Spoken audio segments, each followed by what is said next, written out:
नमस्कार दोस्तों, स्वागत है आपका हमारे YouTube चैनल टेक वाला 13 में। आज की इस वीडियो में हम डिस्कस करने जा रहे हैं कि ट्रांसफार्मर की रेटिंग केवीए में क्यों होती है, केडब्ल्यू में क्यों नहीं होती,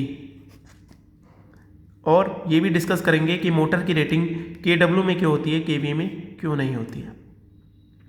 अभी तक आप हमारे चैनल पर नए हैं तो चैनल को सब्सक्राइब कर दीजिए, क्योंकि हम ऐसी टेक्निकल वीडियो इस चैनल पर बनाते रहते हैं। तो आइए शुरू करते हैं कि ट्रांसफार्मर की रेटिंग केवीए में क्यों होती है।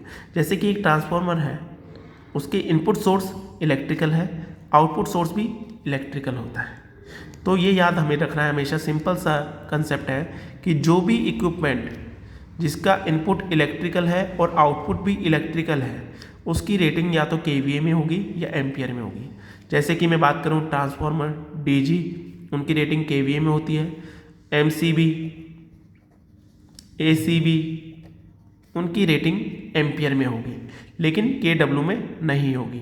क्यों नहीं होगी वो भी हम आगे डिस्कस करेंगे, लेकिन कंसेप्ट यही याद रखना है कि जितने भी इक्विपमेंट जिनका इनपुट भी इलेक्ट्रिकल है और आउटपुट भी इलेक्ट्रिकल है, उनकी रेटिंग केवीए या एम्पियर में होती है। एग्जाम्पल मैंने बता ही दिया, ट्रांसफार्मर और डीजी केवीए में, एमसीबी, एसीबी, वीसीबी एम्पियर में। अब बात करें मोटर की, तो मोटर में इनपुट इलेक्ट्रिकल होता है, लेकिन आउटपुट चेंज हो गया, मैकेनिकल सप्लाई हो गई। तो जैसे ही आउटपुट चेंज हो जाएगा मैकेनिकल में, उनकी रेटिंग केडब्ल्यू में होगी,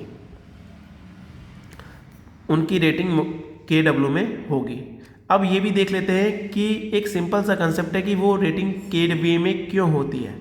वो रेटिंग केवीए में इसलिए होती है क्योंकि ट्रांसफार्मर जब हम डिज़ाइन करते हैं, मैन्युफैक्चर करते हैं, तब हमें नहीं पता होता है कि उसका जो लोड है कैपेसिटिव होगा, इंडक्टिव होगा या रेजिस्टिव होगा। उसमें से कोई सा भी लोड हम उस ट्रांसफार्मर पे कनेक्ट कर सकते हैं।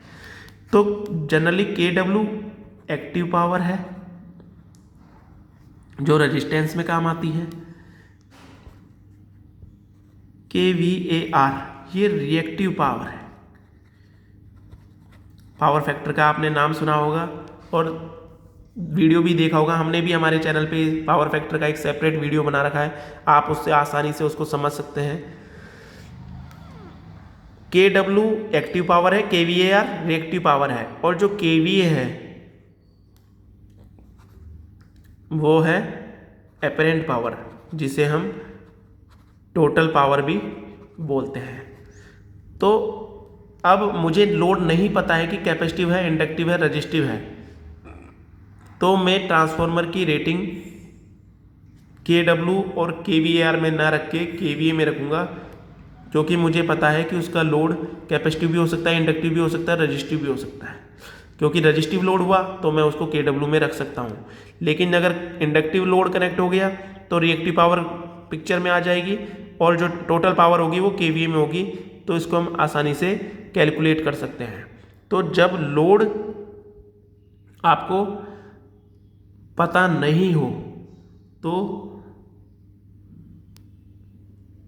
रेटिंग केवीए में होगी, और जब लोड पता हो, आउटपुट में मैकेनिकल पावर देनी है, जैसे पंप हो गया, मोटर हो गई, हीटर हो गया, फैन हो गया, एसी हो गया, इनका लोड पता है, इन पे लोड इंडक्टिव ही होगा या कैपेसिटिव ही होगा या रेजिस्टिव ही होगा, उनकी रेटिंग हमेशा केडब्ल्यू में होती है।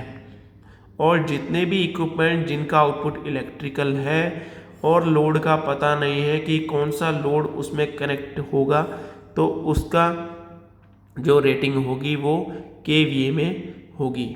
अगर आपको ये वीडियो अच्छी लगी हो तो वीडियो को लाइक, शेयर और कमेंट जरूर से ज़रूर कर दीजिएगा। धन्यवाद दोस्तों, जय हिंद दोस्तों।